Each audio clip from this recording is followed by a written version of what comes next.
दोस्तों कुछ दिनों पहले जब सीबीएसई बोर्ड्स के रिज़ल्ट आए थे तब मैं सीयूईटी के रिएक्शन ले रहा था और तब मुझे कई बच्चों के मैसेज आए थे कि भैया फ़िज़िक्स में हमारी एग्ज़ाम बहुत ख़राब गई, हम फ़ेल हो चुके हैं। और बहुत पेनफुल मोमेंट था उनके लिए। मुझे वॉइस नोट्स आए, कॉल आए, मैंने भी उन्हें समझाने की कोशिश की यार कि इट्स नॉट द एंड। लेकिन बहुत डिफ़िकल्ट सिचुएशंस बन रही थी क्योंकि मेन उनका सपना था दिल्ली यूनिवर्सिटी का, और Delhi university doesn't seem like an option anymore क्योंकि वो एक एग्ज़ाम में फ़ेल हो गए और वही एग्ज़ाम को वो सीयूईटी दे रहे हैं। तो ये बात समझ लो आप लोग पहले कि अभी पूरी उम्मीद मत हारो, ऑप्शंस हैं। 2-3 दिनों से मैं रिसर्च कर रहा हूँ कि कैसे ये वाली वीडियो बनाऊँ, क्या-क्या इस चीज़ में आप लोगों को इन्फॉर्मेशन दूँ, कैसे आप कर सकते हो फ़ेल होने के बाद भी दिल्ली यूनिवर्सिटी में एडमिशन। तो पॉसिबल है, चिंता मत करो। इसी के कारण मैं बाकी दिल्ली यूनिवर्सिटी के एडमिशन प्रोसेस की वीडियो नहीं बना पाया, जो भी जल्दी आ जाएगी। एडमिशन प्रोसेस स्टार्ट होने के पहले सब चीज़ें आपको चैनल पे मिल जाएगी, तो उसके लिए सब्सक्राइब करना। लेकिन जो बच्चे फ़ेल हुए हैं उनके लिए मैं समझाता हूँ क्या बात रहती है।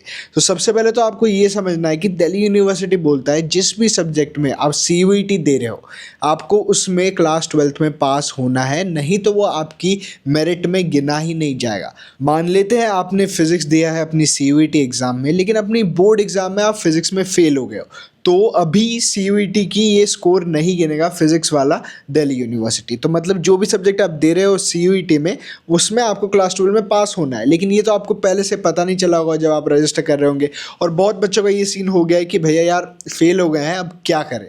तो डोंट वरी, अब भी ऑप्शंस है। तो मैं ये रिसर्च कर रहा था तब मुझे एक मिड एंट्री का प्रोविज़न मिला जो मुझे पहले से मालूम था, लेकिन आप लोगों को मैं कुछ पहले डीन ऑफ एडमिशन्स की बात सुनाना चाहता हूँ। उनने भी इस चीज़ पे कुछ बोला था, तो आप सुनो। अगर आपने इम्प्रूवमेंट दिया है, अगर इम्प्रूवमेंट से कोई खास फर्क नहीं पड़ता क्योंकि टाई ब्रेकिंग में, then that's okay, doesn't matter. But if the status has changed from fail to pass, then please inform us or enter through the mid entry. अच्छा, तो ये बात मैं आप लोगों को सुनाना चाहता था कि अगर स्टेटस चेंज हुआ है फ्रॉम फेल्ड टू पास्ट, तो या तो आप दिल्ली यूनिवर्सिटी को इन्फॉर्म करो या आप एंटर करो मिड एंट्री से। तो ये बात समझने की यहाँ पे कि क्या बोला जा रहा था। जो पहले इन्फॉर्म वाली बात थी वो समझाता हूँ। अगर आप लोगों के कंपार्टमेंट एग्ज़ाम पहले हो जाते हैं दिल्ली यूनिवर्सिटी के एडमिशन प्रोसेस के, और उसका रिजल्ट आ जाता है दिल्ली यूनिवर्सिटी के एडमिशन प्रोसेस के पहले, तो आपको इन्फॉर्म करना है कि हाँ मैं पास्ड हो चुका हूँ, फेल्ड से पास्ड। ये बस उन बच्चों के लिए सीन होगा जिनका रीवैल्यूएशन के लिए भेजा है उनके लिए। लेकिन जो बच्चे कंपार्टमेंट दे रहे हैं उनके लिए आप मिड एंट्री से एंटर कर सकते हो।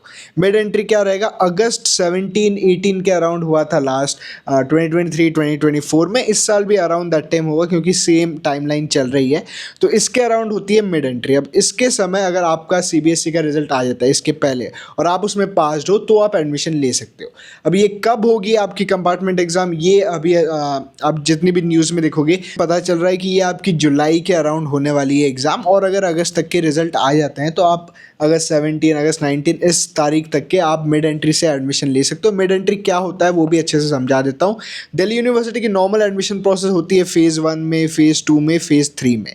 अब इन तीनों फेज़ में क्या होता है, कुछ बच्चे फ़ेज़ 1 में अप्लाई ही नहीं कर पाते, कुछ बच्चे वो सब्जेक्ट मैपिंग में गलतियाँ कर देते हैं, उसके कारण उनका फॉर्म रिजेक्ट हो जाता है, कुछ बच्चे पास नहीं होते और उनका रिजल्ट ही नहीं आता है तब तक के। तो ये बच्चे मिड एंट्री से एडमिशन ले सकते हैं। मिड एंट्री में आपकी पूरी प्रोसेस फिर से स्टार्ट होगी, लेकिन एक डिसएडवांटेज है कि आप लोगों को जो सीट्स भरी नहीं है वही सीट्स मिलेगी। तो दिल्ली यूनिवर्सिटी थोड़ी बहुत पॉसिबिलिटी अब भी है, अगर आपका रिजल्ट आ जाता है अगस्त मिड के पहले जब मिड एंट्री चालू हो जाएगी, उससे आप एडमिशन ले सकते हो। लेकिन उम्मीद मत हारना, अभी बहुत लंबी लाइफ है यार। थोड़ा एडवाइस टाइप दे रहा हूँ। बहुत लोग फेल होते हैं, देयर न्यूमरस सक्सेस स्टोरीज इस चीज़ से। तो प्लीज़ कीप होप। अब भी अपनी कंपार्टमेंट एग्ज़ाम बहुत अच्छे से देना। सीयूईटी को यार प्लीज़ फोड़ दो, मतलब चांस भी रहना तो भी आप दिल्ली यूनिवर्सिटी आ जाओ। तो यही थी आज की बात। दिल्ली यूनिवर्सिटी में मिलते हैं। Good bye.